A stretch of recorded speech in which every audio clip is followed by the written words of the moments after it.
কেইদিনমানৰ আগতে মোৰ 2 ভতিজা ৰণং-জিনং, পুত্ৰ দিবং আৰু ভাইটি গৌতমৰ সৈতে মই শিলঘাটৰ এই ঠাইখিনিলৈ আহিছিলোঁ। ব্ৰহ্মপুত্ৰৰ পাৰৰ এই ঠাইখিনি সঁচাকৈ মনোমোহা। আমাৰ ঘৰৰ পৰা বহুত দূৰ নহয় যদিও ইয়ালৈ সঘনে আহি থকা নহয়। আগতে 3বাৰমান আহিছোঁ। এইবাৰ 2 ভতিজাৰ মেট্ৰিক পৰীক্ষা শেষ হোৱাৰ পাছত সিহঁত ঘৰতে থাকি আমনি পোৱা দেখি ফুৰাবলৈ লৈ আহিলোঁ। লগতে আহিল মোৰ পুত্ৰ দিবং আৰু ভাইটি গৌতম। ব্ৰহ্মপুত্ৰৰ পাৰৰ এই ঠাইখিনিত খোজকাঢ়ি সঁচাকৈ বৰ ভাল লাগে। সুধাকণ্ঠৰ মহাবাহু ব্ৰহ্মপুত্ৰ গীতটিলৈ মনত পৰে।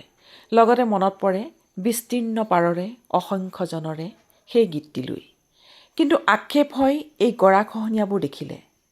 ব্ৰহ্মপুত্ৰই কেতিয়াবা মহাকাল ৰূপ ধৰি সৰ্বনাশ কৰি পেলায়। ব্ৰহ্মপুত্ৰ বুলি ক'লে আচলতে এক বিশাল পৰিধি আৰু তাৰ মাজত এক নয়নাভিৰাম সৌন্দৰ্য। এই সৌন্দৰ্যৰ মাজতো যেতিয়া কাষৰ খহনীয়াবিলাক দেখা পাওঁ সঁচাকৈ দুখ লাগে। চাওকচোন কেনেকৈ চপৰা চপৰে খহি এই কাষৰ পাহাৰটো ঠেক হৈ আহিছে।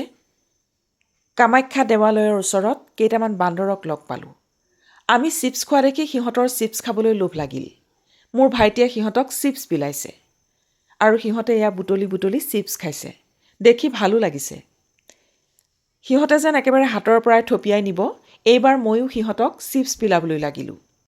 কামাখ্যা আৰু ত্ৰিশূলধাৰী চোৱাৰ পিছত আমি হাতীমূৰাত নতুনকৈ নিৰ্মাণ হোৱা ৰিজৰ্টখন পালোগৈ। এই ৰিজৰ্টখনৰ নাম হৈছে কাঞ্চন। ব্ৰহ্মপুত্ৰৰ পাৰত এই কাঞ্চন খুব সুন্দৰকৈ নিৰ্মাণ কৰা হৈছে। ইয়াত থকা খোৱাৰ উপৰিও চাবলগীয়া বহুত আছে। এইটো হৈছে কাঞ্চনৰ মূল প্ৰৱেশদ্বাৰ। সেইদিনা যিহেতু ঈদ আছিল, যথেষ্ট মানুহৰ সমাগম হোৱা দেখা গৈছিল। আমি কাঞ্চনৰ মূল প্ৰৱেশদ্বাৰেদি সোমাই আহিলোঁ।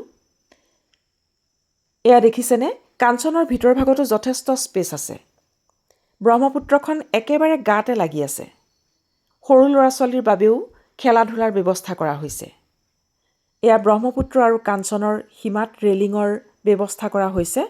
আৰু সেই যে গছবোৰ দেখিছে, গছৰ তলত মানুহবোৰে ৰৈ ৰৈ ফটো উঠিছে। চেলফি লৈছে, ফটো উঠিছে।